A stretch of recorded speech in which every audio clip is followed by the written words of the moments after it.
ได้ถึงข้าวของข้าว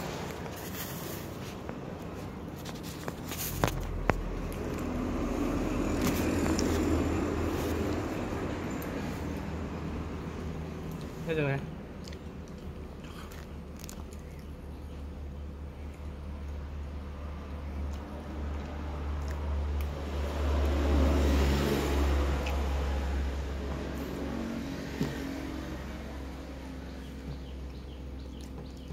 โชคเลย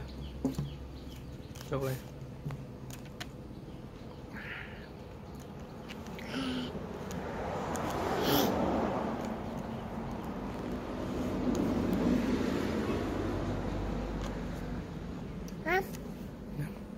กินเลย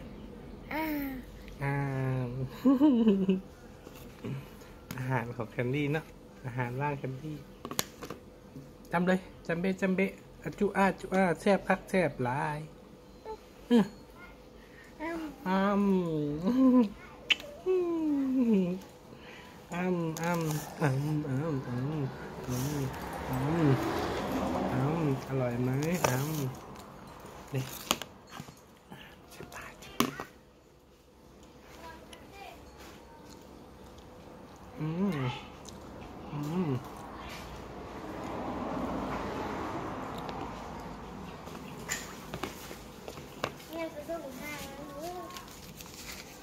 แม่เราพันกี้ก็พันกี้ขอทอนพันกีบไอ้มิมคือว่าพอดีแล้วขอบใจเด้อไหนขอบใจนะ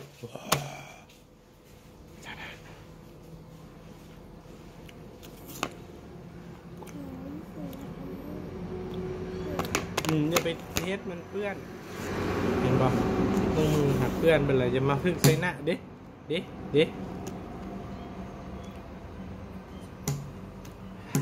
บ๊ายบาย